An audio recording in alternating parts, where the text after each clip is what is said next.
रविवार को भगवान श्री परशुराम जन्मोत्सव समारोह समिति द्वारा आयोजित भगवान परशुराम का विशाल ध्वजा शोभा यात्रा निकाला गया।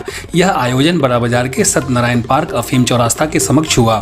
भगवान परशुराम का जिक्र हो रहा है तो अपने दर्शकों को बता दें कि भगवान परशुराम वो हैं जो मन की गति से कहीं भी पहुंच जाते हैं। भगवान परशुराम वो हैं जिन्होंने राजा जनक की सभा में तबाही मचा दी थी जब श्री राम ने माता सीता के स्वयंवर में भगवान शिव का धनुष तोड़ा था। भगवान परशुराम वो हैं जिन्होंने धरती से क्षत्रियों का नामो निशान मिटाने का बीड़ा उठा लिया था। भगवान परशुराम अधर्म और अधर्मी दोनों के ही परम शत्रु हैं। भगवान परशुराम के जन्मोत्सव पर उनके कमल चरणों में कोटि कोटि नमन है, प्रणाम है। जय हो भगवान परशुराम की। आज के हमारा परशुराम जयंती हमारा भगवान, हम अपना भगवान नहीं पड़ेगा, पूरा विश्व का भगवान परशुराम जी अवतार हुआ भगवान परशुराम जी के रूप में। हम तो एक ही बात बोलेंगे, जिस प्रकार मर्यादा पुरुषोत्तम राम ने रामचरितमानस का निर्माण किया, उसी तरह हर व्यक्ति को अपने परिवार में रामचरितमानस का निर्माण होना चाहिए और रामचरितमानस के बारे में राम का ज्ञान होना चाहिए। ये जय श्री राम और राजनीतिक पार्टी के द्वारा जय श्री राम बोला जाता है, ये गलत है। पूरे रामचरितमानस के अंदर जय श्री राम का शब्द कहीं नहीं है। ये प्रोग्राम विगत कई सालों से हम लोग कर रहे हैं। आवाज आएगा? विगत कई सालों से इस प्रोग्राम को हम लोग कर रहे हैं और ये हमारा मतलब कि ब्राह्मण समाज का बहुत बड़ा कार्यक्रम है और इसमें बंगाल के जितने भी ब्राह्मण समाज है सभी एकजुट होते हैं, एकजुट होकर इस कार्यक्रम को करते हैं। ये बड़ा बाजार अफीम चौरास्ता से शुरू होता है जो पोस्ता गणेश मंदिर में जाके समाप्त होता है। जय श्री राम, जय श्री परशुराम। हमारे सभी सनातनियों को बाबा परशुराम महाराज के जन्मदिन के उपलक्ष्य में आज शोभा यात्रा निकाला जा रहा है, जिसका आप सभी सनातनियों बढ़ चढ़ कर हिस्सा बने और अपने धर्म के लिए एक निष्ठा रखें। हमारे धर्म में सनातनियों का बहुत ही सहयोग है।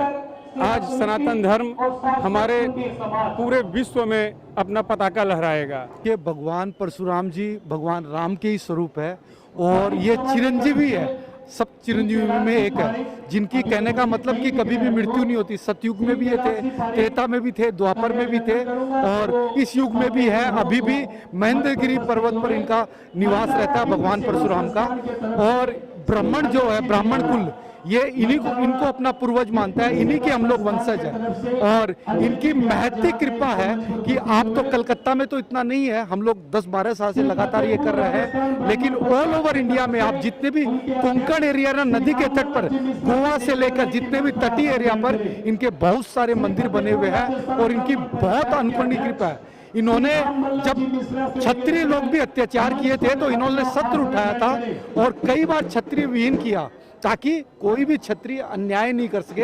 अन्याय के एकदम खिलाफ थे, बहुत ताकतवर संत है, लेकिन इनका सौम्य रूप भी इतना है कि समझ लीजिए आज इन्हीं की कृपा प्रसाद है कि आज ब्राह्मण कुल इतना फल फूल रहा है। और एक बात मान के चलिए कि हम लोग जो भगवान ने बनाया ना, ब्राह्मण क्षत्रिय वैश्य शूद्र, ये कभी किसी को छोटा बड़ा नहीं बनाया, सभी समान है। लेकिन समाज जैसे हम लोग को हाथ की भी दरकार है, मस्तिष्क की भी दरकार है, पेट की भी दरकार है, पैर की भी दरकार। आप ये नहीं कह सकते कि बिना पेट के आपका शरीर चलेगा। तो यही हमारे चारों का संयम संयोजन है। भगवान की बना जो कार्य बेहतर कर पाता है उसको वही कार्य दिया जाता है। यही परंपरा है, भगवान परशुराम ने भी यही सिया है। अगर हमारे शरीर के सारे अंग ठीक से काम करेंगे तो हमारा समाज बेहतर होगा। वैसे ही ब्राह्मण क्षत्रिय वैश्य शूद्र ये मिल के रहेंगे समाज में, तभी हमारा समाज, हमारा देश, हमारा राष्ट्र तरक्की कर सकता है। जय परशुराम, इसी के साथ कहूंगा।